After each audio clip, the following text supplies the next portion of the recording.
اور شبہ کا ازالہ کچھ یوں ہے کہ ذکر اللہ پاک کا ہے، رحیم و کریم، اور جو ہر ایک کو بخشنے والا ہے، اور جو صرف یہی کہتا ہے ہم سے کہ مجھ سے مانگو اور میں دوں گا، یعنی اللہ سے مانگنا ہر وقت جائز ہے، اس کی کوئی قید نہیں ہے، وقت کی کوئی قید نہیں ہے، اور یہ بھی نہیں ہے کہ یہ مانگ سکتے ہو اور یہ نہیں مانگ سکتے ہو، ہر کچھ مانگ سکتے ہو اللہ سے۔ اور اب سوال یہ ہے، کچھ لوگوں نے یہ سوال اٹھایا ہے کہ جو اتنا رحیم و کریم ہے، وہ کیا صرف مسلمانوں کو ہی جنت میں لے جائے گا؟ ایسے مذاہب جیسے کرسچینٹی ہے، جیسے جوڈیزم ہے، جن کے اوپر کتابیں بھی آئی ہیں، تو کیا وہ لوگ جنت میں نہیں جا پائیں گے؟ اور اس کے بعد پھر جو خاص حصہ ہے سوال کا یہ کہ جو بالکل ہی نان مسلم ہیں، دہریے ہیں، لیکن اچھے انسان ہیں اور اللہ کے بتائے ہوئے بہت سے راستوں پر عمل کرتے ہیں، مسلمان نہیں ہیں، اللہ کو اور رسول کو مانتے نہیں ہیں، لیکن ہیں اچھے انسان، اور اللہ نے ان کو پیدا کیا ہے، تو کیا اللہ میاں ان کو چھوڑ دیں گے ہمیشہ کے لیے، دوزخ میں چھوڑ دیں گے، آگ میں جلائیں گے، یا یہ کیا ہوگا؟ تو یہ لوگوں کا یہ بڑا کنفیوژن ہے کہ اسلام جو کہ انتہا سے زیادہ رحم دل اور رحم کرنے والا مذہب سمجھا جاتا ہے، ہر ایک کی، جانوروں تک کی حفاظت کا ہمیں حکم ہے، تو یہ اللہ میاں کیسے کریں گے؟ کچھ کنفیوژن ہے اس میں، ہمارا کنفیوژن دور کیجیے آپ۔ اچھا شبہ ہے، یہ ہوتا ہے آج کی دنیا میں، یہ شبہات اٹھتے ہیں دماغ میں۔ اس پر مجھے ایک واقعہ یاد آیا، تاریخ میں یہ واقعہ لکھا ہے، مصر کے مفتی اعظم تھے شیخ عبدو، شیخ عبدو، ان کے دور کا واقعہ ہے کہ اس وقت کا جو وقت کا بڑا پادری وہ، اور بہت بڑا رہبائی وہ، اور خود شیخ عبدو، یہ گویا کہ انٹرفیتھ کا ایک اجتماع ہوا۔ وہاں یہ سوال اٹھایا گیا کہ جنت میں کون جائے گا؟ جنت میں صرف مسلمان جائیں گے، یا صرف یہودی جائیں گے، یا صرف جو عیسائی جائیں گے؟ جنت میں کون جائے گا؟ یہ سوال اٹھایا گیا، اور یہ انٹرفیتھ ہوا، اور ان بڑے بڑے اکابر کو اکٹھا کیا۔ سب سے پہلے شیخ عبدو کھڑے ہوئے، اور یہ مفتی اعظم مصر تھے، انہوں نے کہا جی آپ اس بارے میں بتائیں۔ شیخ عبدو نے بڑی ٹیکنیکل نکتے کی بات کی، انہوں نے کہا کہ اگر یہودی جنت میں جائیں گے تو ان کے ساتھ ہم بھی جنت میں جائیں گے، کیونکہ وہ موسیٰ علیہ السلام پر ایمان لانے کی وجہ سے جنت میں جا رہے ہیں، تورات کی تصدیق کی وجہ سے جنت میں جا رہے ہیں، تو موسیٰ کو ہم بھی پیغمبر مانتے ہیں، تورات کی تصدیق کرتے ہیں، لہٰذا ان کے ساتھ ہم بھی جنت میں جائیں گے۔ اور اگر عیسائی جنت میں جائیں گے تو عیسائی اس لیے جنت میں جائیں گے، عیسیٰ علیہ السلام کو مانتے ہیں اور انجیل کی تصدیق کرتے ہیں۔ درست کہا یہ ہم بھی کرتے ہیں، ہم عیسیٰ علیہ السلام کو اپنی آنکھوں کا سرما اور تو انجیل کو سر کا تاج سمجھتے ہیں، لہٰذا عیسائیوں کے ساتھ مسلمان بھی جنت میں جائیں گے۔ درست لیکن کہا کہ اگر ہم جنت میں گئے تو صرف ہم ہی جنت میں جائیں گے، پھر دوسرا کوئی نہیں جائے گا، کیونکہ ہم اس لیے جنت میں جائیں گے کہ محمد صلی اللہ علیہ وسلم کو ہم مانتے ہیں، قرآن کی تصدیق کرتے ہیں، اور یہ دونوں کام نہ عیسائی کرتے ہیں نہ یہودی کرتے ہیں، لہٰذا وہ محروم رہ جائیں گے، ہم اکیلے جنت میں جائیں گے۔ کیوں؟ اس لیے کہ وقت کے پیغمبر کو ماننا اور آسمانی کتاب کی تصدیق ہی تو جنت میں لے جانے کا ایک جو وہ معیار ہے، ان کے پاس جو معیار ہے اس پر ہم بھی پورا اترتے ہیں، ہمارا جو معیار ہے اس پر وہ پورا نہیں اترتے، لہٰذا ان کے لیے جو ہے وہ لمحہ فکریہ ہے کہ وہ سوچیں کہ وہ جنت میں جانے کا راستہ کیسے بنائیں گے، جبکہ ان کے پیغمبر نے، ان کی کتابوں نے کہہ دیا کہ ہمارے بعد والے جو پیغمبر نبی آخر الزمان آ رہے ہیں اس پر ایمان لے آؤ گے تو تمہارے لیے جنت کا راستہ کھلے گا، نہیں لاؤ گے تو ظاہر ہے کہ بھٹک جاؤ گے، رسوا ہو جاؤ گے۔ تو یہ انہوں نے مختصر اس کے اندر جب یہ جواب دیا تو لکھا ہے تاریخ میں کہ وقت کے جو رہبائی اور پادری آئے تھے وہ لاجواب ہو گئے، انہوں نے کہا ہمارے پاس مزید کہنے کے لیے کچھ ہے ہی نہیں، اٹھ کر چلے گئے۔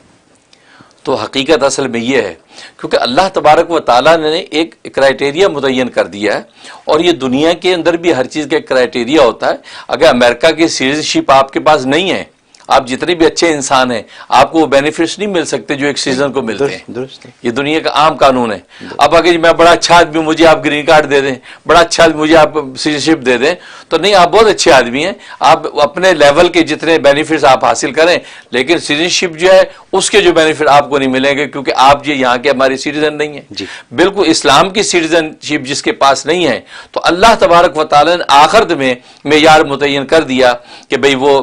فرمایا کہ وَمَن يَبْتَغِي غَيْرَ الْإِسْلَامِ دِينًا فَلَن يُقْبَلَ مِنْهُ، جو اسلام کے علاوہ کوئی دوسرا مذہب لے کر کل میرے پاس پیش ہوگا تو وہ قبول نہیں کیا جائے گا. اسلام، کیونکہ اسلام جو ہے وہ سب کی تصدیق کرتا ہے، پہلے جتنے مذاہب ہیں جو سب کی تصدیق کرتا ہے تو وہ خود قابل تصدیق ہے. اگر اس کی تکذیب کریں گے تو وہ خود اپنے پہلے مذہبوں کی تکذیب کر رہے ہیں،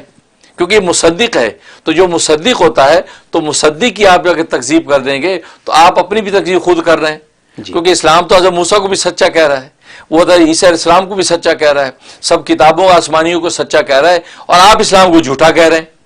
تو اس کا مطلب یہ ہوا کہ آپ خود یہودی اور عیسائی آپ پرابلم میں آ رہے ہیں کہ آپ اسلام کا انکار کر کے، محمد صلی اللہ علیہ وسلم کا انکار کر کے، آپ حقیقت میں اپنے نبیوں کا بھی انکار کر رہے ہیں. اس وجہ سے ان کی بخشش نہیں ہوگی، کیونکہ اپنے نبی کے انکار کے منکر ہو گئے، انکار کے مرتکب ہو گئے